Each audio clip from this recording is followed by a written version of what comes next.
அனைவருக்கும் வணக்கம். நான் உங்கள் சகோதரி பேசுகிறேங்க. நான் சேலம் மாவட்டத்தில் உள்ள மேட்டூர் வட்டத்தில் கருப்பேட்டூரில் வண்டிக்காரன் காடு அப்படின்ற ஒரு இடத்துலேருந்து பேசுகிறேங்க.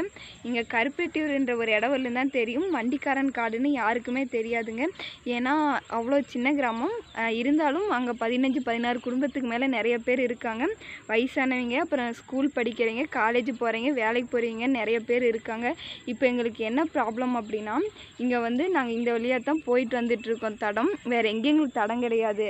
இதை விட்டால் வேறு தடமே எங்களுக்கு கிடையாது. ஏன்னா அது இல்லாமல் இந்த சைடு பள்ளெல்லாம் இருக்குது. அதனால் போகிறதுக்கு எங்களுக்கு வேறு வழி கிடையாது. நாங்கள் இதில் தான் போயிட்டுருக்குறோம். ரொம்ப வருஷமாக எங்கள் தாத்தா காலத்துலேருந்தே நாங்கள் இங்கே தான் போயிட்டுருக்கோம். ஆனால் இப்போ 1 மாதமாக இந்த தடத்தை அடைச்சிடுறாங்க. நாங்களும் எவ்வளவோ பேர்கிட்ட போய் மனு கொடுத்து பார்த்துட்டோம். ஆனால் யாருமே எங்களை கண்டுக்க மாட்றாங்க. எங்கள்கிட்ட அவ்வளோ பணமும் கிடையாது. எங்களாலேயும் ரோடு போட முடியாது.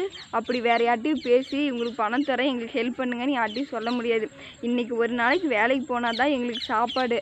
அந்த வேலைக்கு போகிறதுக்கான தடமே இல்லைன்னா நாங்கள் எப்படி சாப்பாடு சாப்பிட்றது? நாங்கள் சாப்பிட்லாம், பெரியவங்க கூட சாப்பிடாம இருக்கோம். சின்ன குழந்தைங்க கூட கிட்டத்தட்ட 1 மாதமாக கொஞ்சமாக 1 நேரமோ 2 நேரமோ சாப்பிட்டுட்ருக்காங்க. எங்களுக்கு சாப்பிட்றதுக்கு கூட வழி கிடையாது. நாங்கள் இப்போ என்ன பண்ணுறதுன்னே தெரியல. தயவுசெய்து நீங்கள் தான் ப்ளீஸ் ஹெல்ப் பண்ணணும். எப்படியாவது எங்களுக்கு நீங்கள் எதுவும் பண்ண வேணாம், இந்த வீடியோவை ஷேர் பண்ணால் மட்டும் போதும். ப்ளீஸ் ஷேர் பண்ணுங்கள். உங்களை கெஞ்சி கேட்டுக்கிறேன், உங்கள் சகோதரியாக கேட்டுக்கிறேன். ப்ளீஸ் ஷேர் பண்ணுங்கள்.